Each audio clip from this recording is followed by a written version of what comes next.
Bonjour tout le monde. Aujourd'hui, ce qu'on va faire, c'est qu'on va poursuivre la formation, donc la responsabilité du travailleur, qu'on avait commencé la semaine dernière. Donc, on va commencer par un récapitulatif de ce qu'on avait vu. La semaine dernière, on avait défini le terme de responsabilité. Donc, la responsabilité envers votre employeur, c'est une obligation que vous avez envers lui. OK? Quel type d'obligation vous devez respecter envers votre employeur? Il y a la première, qui est de respecter les règlements et les procédures de l'entreprise. Vous devez être présent au travail dans le respect de l'horaire, donc en suivant les heures prévues pour les pauses et le début du travail. Vous devez exécuter les tâches dans les temps requis. Je ne sais pas, vous, de votre côté, si vous avez un nombre de boîtes à faire par jour. Ça dépend des commandes, souvent. Ça dépend des commandes. Oui, ça dépend des commandes. OK, donc, admettons, si vous avez tant de palettes à sortir d'une journée, on va vous le dire au début de la journée, j'imagine. Oui, c'est ça. Yannick, ils nous disent comment faire tout de suite. Puis... OK, donc au début de la journée, il vous dit on en a besoin de temps. Ouais. Et puis, OK, et Exactement. vous les respectez, j'imagine, pas mal tout le temps. Et aussi, employer des méthodes de travail décidées par l'employeur. Donc, j'ai déjà remarqué que vous aviez toute une procédure avec des gabarits où vous mettez les cartons, Ouais, ça, ouais. vous collez aux bons endroits. Alors ça, c'est pas un problème pour vous non plus. OK, donc vous employez les méthodes de travail. On avait vu également, dans le fond, c'était quoi l'obligation de loyauté envers l'employeur. Donc, la loyauté envers l'employeur, ça comporte plusieurs choses, dont, dans un premier temps, l'honnêteté envers son employeur, de dire la vérité. Donc, de garder une relation de confiance avec son employeur. Bien sûr, ça passe beaucoup par cette relation-là de dire la vérité, de ne pas cacher les choses, si vous brisez quelque chose, de ne pas le mettre de côté puis faire comme si ce n'était pas arrivé. Vous devez mettre les intérêts de votre employeur avant les vôtres sur les heures de travail. Donc, on avait parlé du fait d'aller aux toilettes 5 fois par jour, puis on avait calculé, si tout le monde faisait ça, combien ça coûterait à l'employeur à chaque jour. Vous souvenez-vous, on avait fait le petit calcul vite, ça coûtait quelque chose comme, pour 150 employés, ça coûtait 500 $ à l'employeur par jour, si vous preniez, mettons, 10 minutes chaque environ. OK? On a aussi la question de la protection de l'information confidentielle à laquelle vous êtes exposé. Donc, si vous voyez des choses qui sont confidentielles à l'entreprise, vous laissez ça dans l'entreprise et puis vous ne le divulguez pas partout. Bon. Si on revient sur les obligations légales du travailleur, souvenez-vous que vous avez ce qu'on appelle l'obligation d'agir avec prudence, donc pour vous ainsi que pour les autres. Et vous avez aussi une obligation de faire attention aux biens de l'entreprise. Donc, essayez de ne pas briser, dans le fond, le matériel avec lequel vous travaillez. Donc, ça aussi, c'est une des obligations que vous avez à respecter. Ensuite, vous avez les obligations en matière de santé et sécurité. Donc, si je vois ici, dans un premier temps, je regarde dans votre convention, donc, on dit que votre employeur va vous fournir des équipements de protection individuelle. Donc, et il peut aussi exiger que vous portiez certaines protections, comme par exemple les bottes de travail. Les bottes de travail, et il va débourser pour vous 100 $ par 12 mois. Dans le fond, il va vous donner 100 $ pour que vous puissiez changer vos souliers de travail. Oui, je sais que pour ça. Si vous voulez, admettons, avoir des souliers qui sont plus haut de gamme, bien là, ce sera à vous de débourser l'excédentaire. Donc, admettons que vous achetez des souliers à 200 $, vous allez débourser 100 $. N'est-ce pas, Steve? Donc, t'es heureux, Steve? Ça va? T'es de bonne humeur? Je suis content. Ouais, parce que c'est juste c'est à peu près ça que moi, ça m'a fait. Ben moi, ils m'ont coûté 200 $ mes bottes. 300. 300? Oh, c'est des bonnes bottes. Bon, mais en tout cas, au moins, ils t'ont coûté juste 200. Fait que c'est au moins ça. Ensuite, il y a la question aussi des lunettes de sécurité. Donc, l'employeur, normalement, vous fournit une paire de lunettes de sécurité. Si vous les brisez... Les lunettes... Oui, toi, c'est tes lunettes personnelles de vision. Si, admettons, tu voulais avoir des lunettes de vision avec... des lunettes de sécurité avec vision, tu pourrais en acheter et l'employeur débourserait 125 $ Ah, pour ok. t'aider à les payer. Ah, ok. OK? Mais on s'entend que ça coûte au moins, je regardais, là, puis ça peut facilement coûter 300 $ des lunettes de protection avec vision. Là. Ouais. Il y a Daniel qui Ouais, s'en est commandé. Puis c'est ça, ça y a coûté là, un bon montant quand même. Moi, parce que j'ai été chez l'optométriste à Vancouver, puis j'ai vu les prix, c'est près de 250, j'ai vu le prix. Ouais, c'est ça. Donc si tu calcules avec la taxe, hein, donc ça va Ouais. facilement monter à Parce que 300 ça va $. selon ta vision. Supposons que moi, j'aurais besoin, je comme, prendrais les avec ma vision, ça me coûterait très cher. Exact. L'employeur peut aussi obliger à apporter d'autres mesures d'équipement, donc tout dépendamment du département où vous êtes. Donc, par exemple, les gens en menuiserie vont porter des bouchons, les personnes chez Animad vont porter des t-shirts avec les bretelles incorporées pour pas que ça pende, pour pas que ça prenne dans les rouleaux puis que ça entraîne des blessures. Vous avez également les gens aux portes coloniales qui portent des manchons pour pas se couper les bras, Ouais. donc qui ont des gants Ouais, les spéciaux. porte-miroirs, là. Exactement.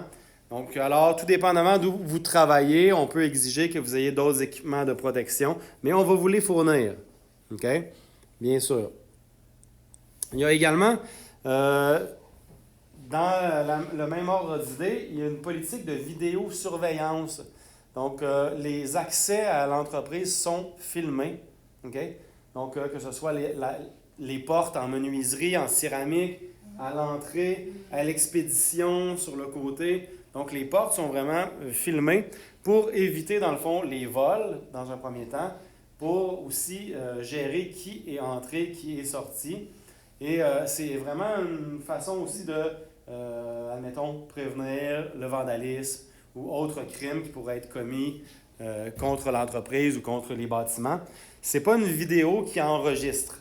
Hein? C'est une vidéo seulement visuelle. Protection, hein.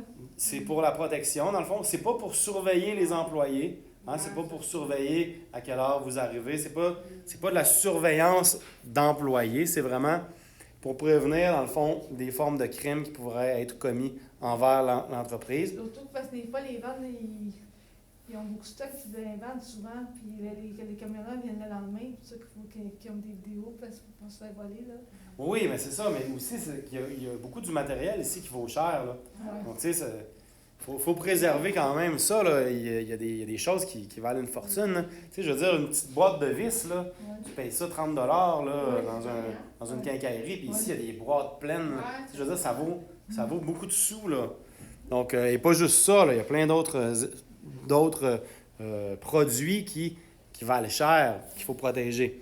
C'est important de savoir aussi que les vidéos sont conservées seulement 7 jours et que seulement quelques personnes ont la permission de visionner ces vidéos-là, dont la direction générale.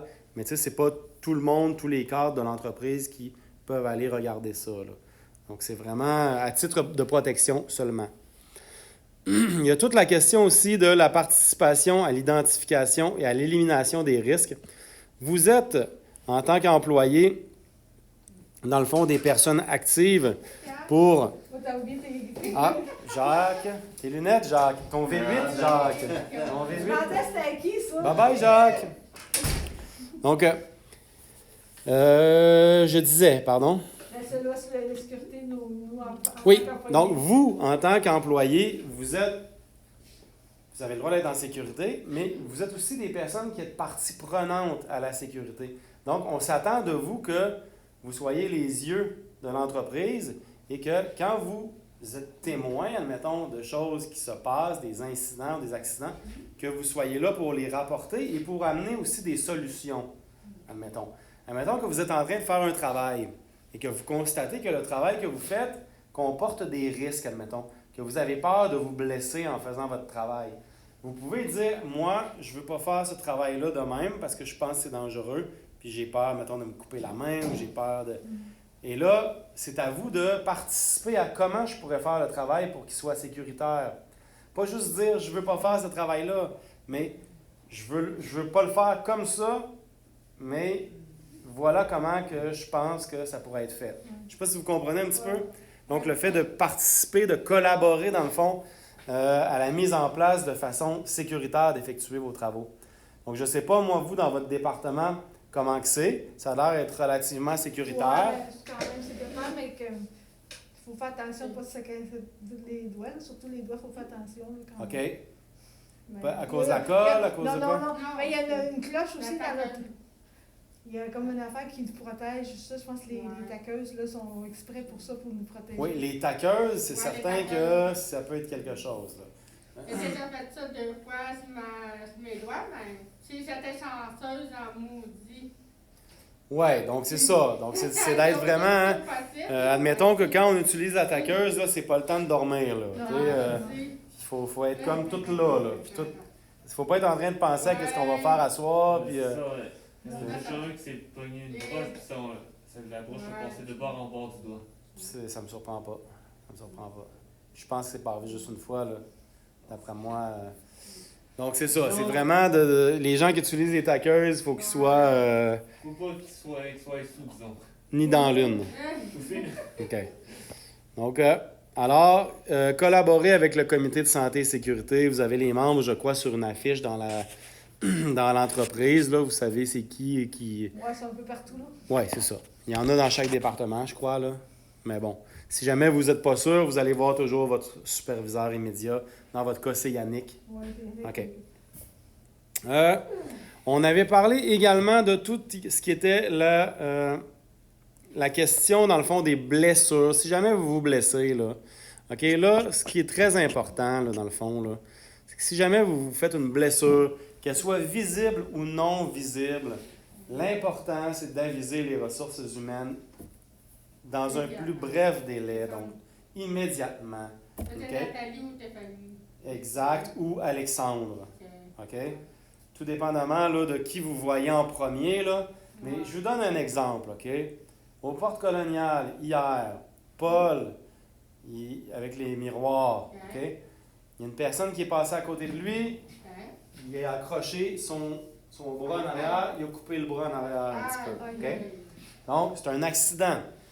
Donc, Paul arrive à la formation ici, il dit, est-ce que je devrais le mentionner aux ressources humaines? La réponse, c'est oui. Il faut le mentionner parce que là, c'est une petite... Ben, c'est parce que le problème, c'est que là, c'est une petite coupure. Mais tu sais, des vitres, ça coupe vraiment beaucoup. Et à un moment donné, peut-être que ça va être, tu sais, il va s'accrocher ailleurs. S'il se coupe au bras, c'est parce que probablement que là, il y a un manque d'espace à quelque part. Ça veut dire quelque chose, ça. Donc, comme l'affaire, moi j'avais déjà j'avais fait un rapport, mais je m'avais brûlé avec de la colle chaude, mais j'avais fait un rapport. Ouais, Céline, elle a fait mal. Bon. Pourquoi c'est important de faire ça? Parce qu'admettons, après ça, Paul me disait que ça fait 3 fois qu'il se coupe cette semaine. Mais c'est parce qu'à un moment donné, ça peut être une coupure grave. S'il n'y a personne qui a fait de rapport, s'il n'y a personne qui a signalé ça, les gens vont dire, ben là, on ne le savait pas. Comment ça, vous nous avez rien dit, on ne savait pas que c'était dangereux comme ça.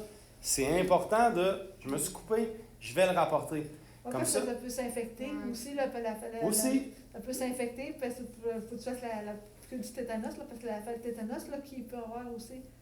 Il y a plein de choses comme ça qui peuvent être prises en considération. Mais l'important, ce qui est vraiment primordial, c'est d'aller dire tout de suite aux ressources humaines, on remplit un formulaire, un registre des accidents, on décrit qu'est-ce qui s'est passé. S'il y a des témoins, on dit qu'il y avait des témoins qui ont vu, on marque l'heure précise à laquelle c'est arrivé, on dit exactement qu'est-ce qui est arrivé.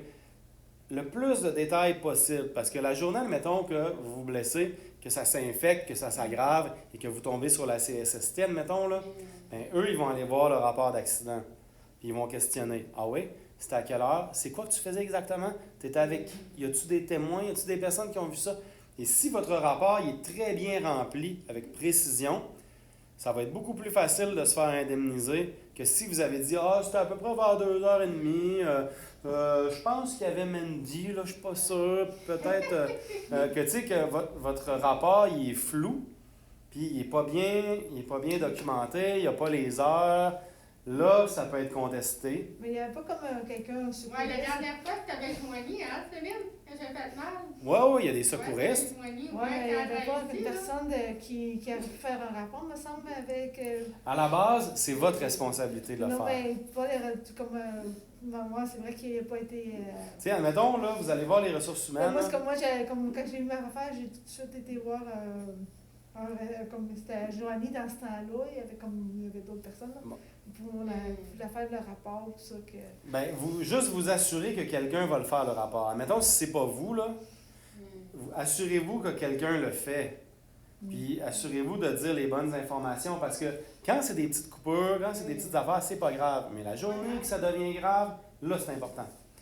Ensuite, si vous avez à faire une assignation temporaire parce que vous êtes blessé, admettons que vous vous blessez au dos, vous vous faites une tendinite, vous vous blessez au poignet, et que là, vous n'êtes plus capable de lever des poids et qu'on doit vous réassigner à un autre endroit, ça prend un papier du médecin.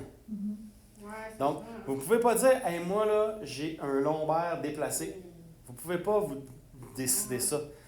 Peut-être que vous le savez, peut-être que vous le sentez, vous dites, hey, je le sens, là, mon lombaire est déplacé. Mais tant qu'il n'y a pas un médecin qui n'a pas regardé, puis qui n'a pas dit, oui, c'est vrai, le lombaire est déplacé, c'est pas valide. Vous comprenez? Donc, c'est important. Si jamais vous vous blessez, vous faites mal, vous pensez que vous ne pouvez pas faire votre travail, il faut aller à l'hôpital, il faut voir un médecin et il faut avoir un papier. Lui, il va vous donner, admettons, 1 mois de travaux légers ou 1 mois d'arrêt de travail. Et là, vous serez compensé. Parce que moi, j'avais comme un petit coupeux, mais je pensais que la femme, mais j'ai mis une crème, mais j'ai eu une allergie, mais j'ai un papier médical, mais j'étais comme trop léger à cause de mon bras. Il fallait pas que je force, là.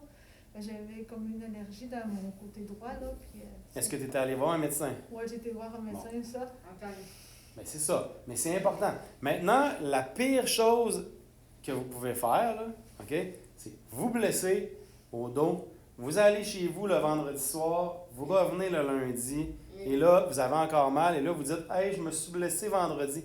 Là, ça marche pas. Ça marche pas. Ils vont dire, tu t'es peut-être blessé en changeant un pneu chez vous. Oui, c'est vrai. Tu t'es peut-être blessé en déménageant ton ami. Donc, c'est pas à l'entreprise, c'est pas à la CSST à vous dédommager. Et là, vous n'aurez pas d'argent.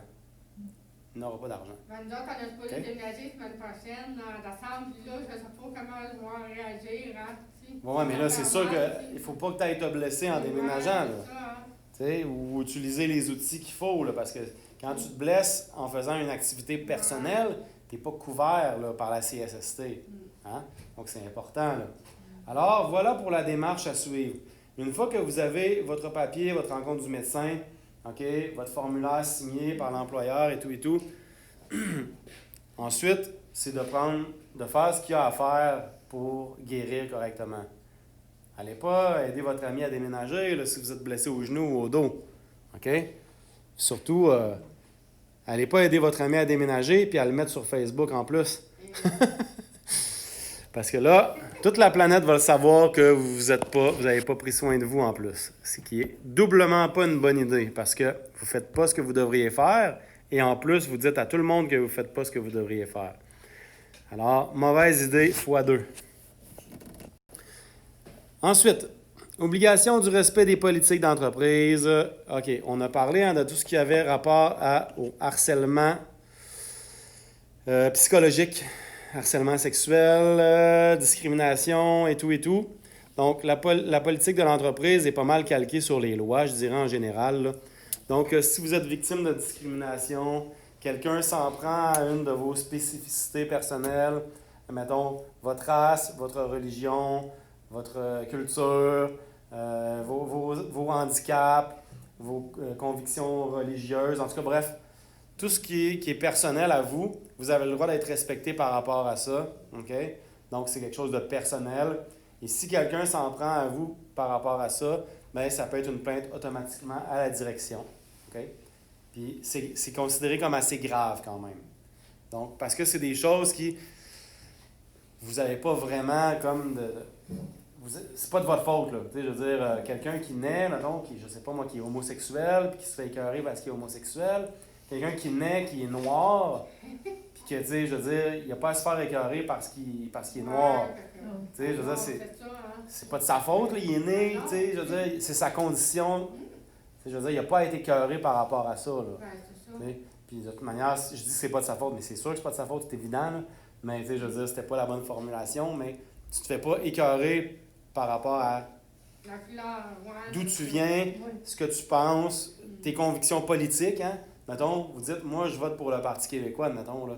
Ben, tu sais, le boss, il peut pas dire, ben moi, je te mets dehors parce que moi, je veux pas de personnes qui... Je veux pas de péquistes ici, moi, là. Tu sais, ça s'est déjà vu, là, des comportements comme ça, là. Mais c'est la discrimination et c'est illégal, c'est non souhaité. Et de toute façon, l'entreprise adhère à ça, comme quoi que c'est inacceptable. Pour ce qui est du harcèlement, bon, le harcèlement, c'est quoi, là? OK? C'est une conduite vexatoire qui se manifeste soit par des comportements, des paroles, des actes, des gestes répétés qui sont hostiles ou non désirés, donc qui portent atteinte à votre dignité ou à votre intégrité physique ou psychologique. OK? Bref, c'est quelque chose qui vous empêche de venir travailler dans une certaine quiétude. Tu sais, vous venez travailler, là, puis vous n'êtes pas bien. Là. Il y a quelqu'un qui vous écœure à tous les jours, là, qui dit la même phrase plate, puis qui vous écœure tout le temps, tous les jours. Puis là, vous êtes tanné, puis vous voulez qu'il se passe quelque chose. Bien, il y a une procédure qui est prévue dans votre convention collective. Et si on la regarde ici, vous allez regarder « Conflit entre les employés ». La première chose que vous devez faire, c'est d'essayer de régler le problème avec la personne concernée. Première étape. Donc, bien sûr, on essaie de ne pas être hostile envers la personne. Hein, je vous en avais parlé. Tu ne vas pas voir la personne et dire « Hey, mon sacrement, là, toi, là, tu vas arrêter de me parler de même. » Bon. C'est sûr que... Le problème avec Linda vient, hein, tu sais, j'ai tout réglé ça avec Alexandre. Bien, c'est ça. Fait que, tu parles à la personne concernée, tu restes calme, puis tu essaies de rester poli. Comme ça, l'autre personne, elle aussi, elle va rester polie le plus possible. Puis si, admettons, tu n'es pas capable de parler avec une personne, qu'elle se fâche après toi, qu'elle crie après toi, puis qu'elle te manque de respect, tu dis c'est beau, merci, bonsoir, tu te retournes, puis tu passes à la deuxième étape et tu avises le superviseur de la situation. Là, le superviseur va s'occuper probablement d'aller voir la personne concernée. On m'a fait plus, là, tu sais, Bien, c'est ça. Donc, tant mieux. T'sais, quand ça peut régler le problème, c'est parfait. Et si, malgré le fait que le superviseur est allé voir la personne concernée et que ça perdure, que ça continue, là, vous allez à la troisième étape et vous demandez une rencontre avec les ressources humaines. Vous lui exposez les faits. Bon. Et là, rendu là, ben, à suivre. C'est sûr que... Ben, c'est parce qu'il y a aussi ce qu'on appelle un peu des chicanes de cours d'école. Là, des fois, c'est du petit niaisage qu'on appelle. Mais il faut toujours se dire que c'est pas tout le monde qui a la même sensibilité. Pour certaines personnes, quelque chose, ça va être comme vu comme énorme. Pour d'autres personnes, ça va être comme... Ça va leur passer 10 pieds par-dessus la tête. Mais il faut respecter aussi la sensibilité de chaque personne. C'est pas parce que nous, admettons, on se fiche de tout, puis que ça ne nous dérange pas, les gens peuvent nous dire n'importe quoi, puis on s'en fout, on a confiance en nous. Bien, il y a des personnes pour qui c'est pas le cas. Puis il faut... Moi, j'ai déjà eu des problèmes avec les noviers, pas la première fois, là, mais tu sais, quand on était à l'école, j'avais des problèmes avec elle, ça ne marchait pas. Bon, dans un premier temps, tu vas voir la personne. Dans un deuxième temps, tu vas voir les responsables. Ouais, c'est ce que j'ai fait à l'école ici, hein, puis je chicanais, elle chialait pour moi, ça ne marchait pas, pour que j'écris dans la classe, ça me... Ben oui, c'est difficile. C'est des choses qui ne sont pas faciles à vivre, c'est certain. Parce que souvent, ça vient nous chercher émotivement. Puis des fois, on a de la misère à garder notre calme. Hein. Quand quelqu'un nous agresse, là, quand quelqu'un nous dit des choses qu'on n'aime pas, des fois, nous-mêmes, hein, faut prendre une respiration. La même personne que j'allais à l'école avec, puis tu sais, elle réagit de la même façon, hein, tu sais, la même réaction, tu sais. Bien, ce qu'on vit ou ce qu'on voit dans les cours d'école, c'est souvent la même chose qui va se vivre dans les milieux de travail. Ouais, les conflits entre les êtres humains sont similaires. Tu as un conflit. Peut-être qu'elle m'aime trop, je ne sais pas pourquoi. Peut-être qu'elle veut trop être ton amie, puis qu'est-ce que tu veux, c'est ça. Des fois, hein, on ne peut pas empêcher un cœur d'aimer, comme on dit. Peut-être que tu pourrais dire, essaye de m'aimer un petit peu moins. Des fois, ça arrive. OK. Les ressources humaines ou l'employé peuvent demander une rencontre de médiation avec orientation au travail et le travailleur social. Ou s'il y a des intervenants dans votre dossier aussi, vous pouvez demander qu'ils soient présents, mettons, dans une rencontre. Dans le cas où il y aurait une situation qui ne se règle pas, là, vous pouvez avoir comme un médiateur, une personne témoin. Dans le cas où vous sentez que vous êtes traité injustement, vous pouvez aussi aller en parler avec le président ou la présidente du conseil d'administration. hein? Donc, ça peut être aussi une alternative si jamais vous considérez que vous n'avez pas été traité équitablement. C'est pas mal ça. Donc, par rapport au harcèlement, ça peut être du harcèlement sexuel, psychologique, ça peut être de la discrimination. Donc, tu sais, quelqu'un passe à côté de vous, là, il vous pince une fesse, là, c'est illégal, là, ça, là. Ça se peut pas, là. C'est du harcèlement sexuel, là. Donc, c'est non. Tolérance zéro, OK? Donc, dites-vous que l'employeur peut aussi, à un moment donné, décider que il peut congédier des personnes quand c'est des gestes graves. Là, il peut décider carrément qu'il n'y a même plus d'avertissement, là, que c'est tout simplement un congédiement immédiat quand c'est un geste qui est vraiment grave. Là. Mais bon, ça, c'est toujours l'employeur qui va juger un petit peu de la gravité des faits. Règlements internes. Tout employé doit se soumettre à certaines règles internes, donc comme par exemple, défendu de fumer, consommer de la drogue et de l'alcool à l'intérieur de l'usine, y compris dans les salles de bain, les bureaux et les cafétérias. OK? Il est strictement défendu d'utiliser un téléphone cellulaire ou un autre appareil électronique à l'intérieur de l'usine et pendant les heures de travail. Il est interdit de consommer de la nourriture et des breuvages, autres que de l'eau, ailleurs qu'à la cafétéria. Dans ce cas-ci, vous avez des exceptions à cause de vos bulles. Donc, on vous a installé des petites cafétérias. À l'écart, on a le droit de bouteilles de liqueur, ça, en arrière, je sais pas. C'est écrit bouteille d'eau. Il y a écrit bouteille d'eau? Ben oui, mais si c'est à l'endroit où vous dînez, c'est correct, là. Parce que moi, c'est toujours dans les bouteilles liqueur, tu sais, les affaires de même. Je pensais que c'était correct, là, mais... C'est les Mindy, c'est que ça, c'est les. Comment? J'ai dit que ça, c'était correct. Ben écoute, moi, dans votre convention collective, c'est écrit autre que de l'eau. Donc, que c'est interdit. Là, maintenant, si vous voulez aller plus en détail, vous demanderez là, un superviseur, je ne sais pas, je ne peux pas vous répondre. C'est juste si ça serait exemple, tu sais, les verres, exemple de Tim Hortons, si Ouais. ça pas, ça on peut pas parce que. Ça peut, Si tu l'échappes, ça peut s'ouvrir. il puis- faut que ce soit une bouteille avec un bouchon ferme. Oui, pour que si jamais il tombe par terre. Ça tombe, t'as rien qui s'est produit. Voilà. Fait que l'important, c'est ça. C'est pas Ouais. que ça tombe pas sur le plancher, sur Non, les. non, c'est rien Que ça salisse, ça admettons, les objets avec lesquels Ouais. vous travaillez. Donc, ça, c'est sûr que ça serait inacceptable. Qu'est-ce qui va arriver si jamais vous ne respectez pas vos obligations envers votre employeur? OK?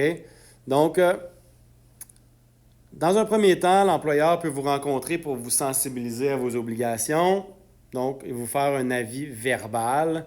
Ensuite, si je regarde dans la gradation des sanctions, là, c'est vraiment au départ un avertissement verbal. En deuxième, c'est un avertissement écrit.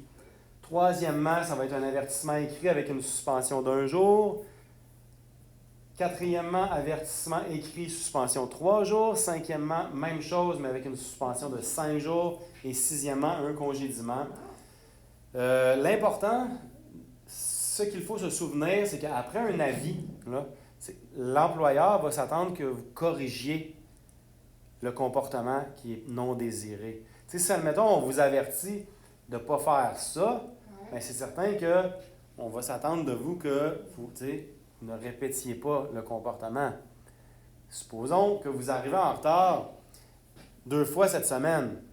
Il y a eu 2 tempêtes de neige. La première journée, vous êtes arrivé en retard parce que l'autobus est arrivé en retard. Là, c'est sûr que vous avez, tu sais, l'employeur peut dire, OK, il y avait une tempête aujourd'hui, donc il peut être un peu plus lousse, comme on dit, parce que c'est imprévisible. Sauf que s'il y a une autre tempête de neige, vous, normalement... La pluie glaçante, on a le droit d'être à congé si la pluie glaçante ou juste... Ben ça, c'est à vous de décider si vous voulez prendre une journée de congé. Là. Rendu là, vous prenez ça dans votre banque de congé. Oui, avec les rues, tout ça. Là, Mais ça, il faut appeler Ouais. l'employeur, il faut avertir, il faut dire, Ouais. moi, je voudrais, est-ce que c'est correct si je prends une journée de congé Ouais. parce que je considère que c'est glissant aujourd'hui, je trouve ça Ouais. risqué. Mais c'est pas payé. Oui, c'est ça. Ben, sauf si c'est dans votre banque de congé. Moi, c'est dans mon Ouais, banque de c'est congé, ça. mais on l'a vu. Ça fait peur de même, Céline. Quand il parlait, il m'a dit, une fois, il y avait comme une tempête de neige, puis Ouais. on voulait rentrer quand même. Mais là, moi, j'avais comme beaucoup de neige chez moi, je pouvais pas les deux l'après-midi, mais Fait que là, je n'étais pas payée pour la journée. Là, mais OK. Mais si t'avais pas, il te restait pas des journées de congé dans tes... ouais, il y en avait, Ouais, mais. c'est ça. Tu voulais pas les prendre. Non, mais on pouvait pas. Je pense que les affaires de même, c'est comme. OK. Mais c'est sûr qu'il faut convenir avec toujours les ressources humaines. Ouais, Tu c'est sais. Ouais. Quand vous voulez prendre une journée de congé puis vous voulez être payé, ben là, il faut voir avec eux si c'est possible de le prendre dans vos congés. Ouais, c'est ça. Ouais, OK. c'est ça. Ou dans votre temps accumulé. Je sais que vous pouvez accumuler du temps aussi. Ouais, Là. c'est ça. OK? Donc, mais toujours important d'aviser quand même. Tu sais, restez en contact toujours quand vous voulez faire quelque chose. Vous n'êtes pas certain, appelez les ressources humaines, validez avec les ressources humaines. C'est important. J'avais averti quand même, mais souvent que j'ai dit je rentrais avec l'après-midi parce que oui, on a un contrat, on avait un contrat docteur, un monsieur qui fait le faire, puis il déneigeait, il n'y a pas de déneigé de la journée, puis j'étais pris devant ma cour, puis je ne peux pas partir. Oui, mais là, c'est sûr que dans ce cas-là, Comme, si tu peux pas y aller, tu peux pas y aller. Là. Qu'est-ce que tu veux? mais ils ont compris, là, mais c'est vrai que là, j'attends que le contracteur des gens, de le faire, mais quand même. Bon, mais ça, c'est ce qu'on appelle une situation exceptionnelle. Ouais. Mais admettons là, que si, supposons, à toutes les semaines, il y avait une tempête de neige, là, mais il faudrait à un moment donné que tu trouves une manière d'arriver à l'heure quand même. Ouais. Tu sais, une fois c'est correct, mais là, supposons ton autobus arrive toujours 20 minutes en retard quand il y a une tempête, mais là, ça va être à toi de dire je vais prendre l'autobus avant. Ouais. OK? Tu sais, il faut s'ajuster à un moment donné pour rencontrer nos obligations. C'est sûr que des cas extrêmes, ça arrive. Moi aussi, ça m'est déjà arrivé d'être pris dans le trafic, puis de... tu sais, je suis parti à la même heure que d'habitude ce matin-là, que ça fait 1 an que j'arrive, que je pars toujours à la même heure, mais là, à matin, il y avait du trafic, puis je pouvais pas le savoir, là. Tu sais, c'était comme... Non, mais j'ai vécu ça beaucoup. mais c'est ça. Mais Ça c'est... me Sauf que... prenait aussi beaucoup parce que moi aussi, parce que moi aussi, je travaillais à Quatico dans ce temps-là. Des fois, les tempêtes, puis ils ont été très compréhensifs parce que moi, j'avais comme 1 heure de route à peu près à faire. Ouais. Puis ça, à cause des tempêtes, là, mais je peux arrêter 5 minutes avant, c'est correct, là, parce qu'à cause que j'étais loin, mais à cause de la distance, là. Mais c'est comme une heure et tout ça, mais c'est pour que j'aille d'accident, là, vraiment, là, j'ai eu comme... Mais je partais de bonne heure quand Ce même. qu'il faut retenir, là, c'est être capable de s'ajuster. Je partais de bonne heure quand même, là, seulement que j'ai essayé d'arriver à l'heure. À un moment donné, si ça fait 10 fois que vous arrivez en retard, là, c'est parce que vous partez pas assez tôt. Ouais. Tu sais, il faut être capable de s'ajuster. Là. Donc, c'est ça la conclusion de la chose. Là. Est-ce que mon employeur a des obligations envers moi? Oui, bien sûr. Donc, il y a une obligation de vous fournir un lieu de travail ainsi que mettre à votre disposition les outils, l'équipement et les autres moyens nécessaires à l'exécution de votre emploi. Normalement, vous n'êtes pas supposé d'être obligé d'amener vos propres outils pour faire votre travail. Là. C'est l'employeur qui fournit les outils nécessaires. Donc, il y a l'obligation de vous payer le salaire convenu et de vous donner les avantages comme les vacances et les congés qui sont convenus dans votre convention. Okay? Comme la veille de jour de l'an. D'ailleurs, dans votre convention, vous en aurez une copie papier bientôt qui va vous être remis à tout le monde. Je sais que ce qu'on est payé, c'est le 24-25, puis qui est payé selon les normes, là, 24-25, puis 31, puis le premier. OK. Oui, mais tout ça, c'est dans la convention, là, tout ça est bien expliqué, OK?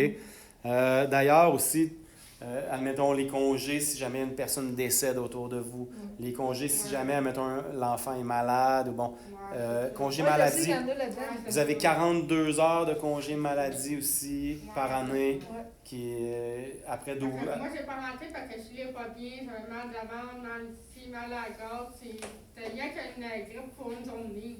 C'est ça. Pas bien, pas en tout. Mais ce sera important là, d'aller lire comme il faut. Parce que si vous êtes malade plus que 2 jours, là, ça prend un billet. Ça prend un billet du médecin. J'ai pris des médicaments, puis après ça, c'était correct. Oui, mais sachez qu'après 2 journées, on exige que vous ayez chercher un billet. C'est important de le savoir aussi, ça. OK? Il doit aussi, votre employeur, donc s'assurer que vos conditions de travail respectent votre santé, votre sécurité, votre intégrité physique. Il y a également l'obligation de vous traiter avec respect et protéger votre dignité. Il doit faire en sorte que les comportements discriminatoires à votre égard ne soient aucunement tolérés dans son entreprise. Très important. Ça, on l'avait déjà vu. OK, c'est bon. C'est par rapport à ce qui est payé dans le fond, là, par rapport à vos souliers. Hein? J'en ai parlé avec vous tout à l'heure ou pas? Oui. Oui, OK.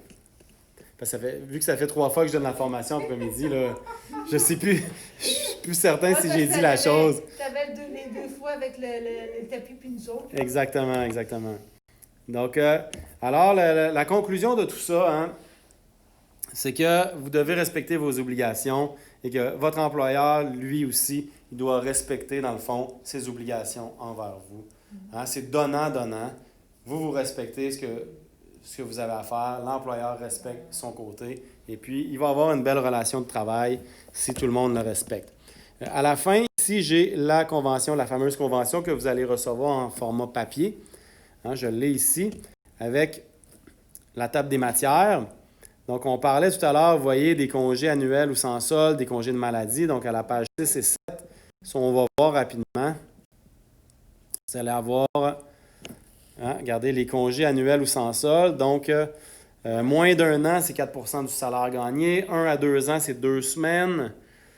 3 à 14 ans, 3 semaines. 15 à 24 ans, 4 semaines. Et 25 ans et plus, c'est 5 semaines. OK? C'est 3 semaines. Moi, ça va faire à peu près 24, 25 ans. Là. Ça va faire 25 ans? Oui, après Noël, 25 ans, je travaille ici. Pour vrai? Oui, Ben voyons donc, fait que ça, tu vas avoir 5 semaines bientôt. oui. C'est bon, ça? Wow! Chapeau! Vous avez le droit aussi de vous absenter 12 mois sans solde, hein? À un moment donné, là, sans perdre, admettons, vos avantages et sans perdre votre emploi, là. Si vous dites, admettons, moi, je veux aller faire le tour du monde, admettons, là, puis je veux partir 10 mois en voilier, je sais pas, puis ben, vous avez le droit et puis vous allez conserver vos avantages. Il faut juste le convaincre. Vous partez pas, dire, hey, moi, je m'en vais, puis je reviens pas pendant... Faut le dire, là, tu sais, là, le prévoir d'avance, là, c'est certain. Avec 5 semaines, pas capable. Si avec... Faire le tour du monde en 5 semaines? Faudrait que tu le fasses en jet. 5 semaines de vacances, je suis pas capable. OK. Les congés de maladie aussi, c'est expliqué ici, hein? Donc, des payes de 80 heures. Donc, là, on explique que c'est le nombre d'heures fois 0,0203 qui vous donne, dans le fond, vos heures de congé maladie auxquelles vous avez droit. Mais je vous inviterai quand même à aller lire en détail ça parce que c'est des choses auxquelles vous avez le droit. C'est rare, j'y prends, mais j'en prends quelques fois, mais c'est rare. Parce que Mais je sais, mais allez lire parce que votre convention collective, là, c'est les choses auxquelles vous avez droit. Donc, c'est important de le savoir. C'est important de le comprendre puis de le savoir. OK? Donc, c'est la base de votre contrat avec votre employeur, c'est ça. Donc, il faut le connaître. OK? Absence pour diverses raisons. Bien sûr, toute absence doit être justifiée à l'employeur. Hein?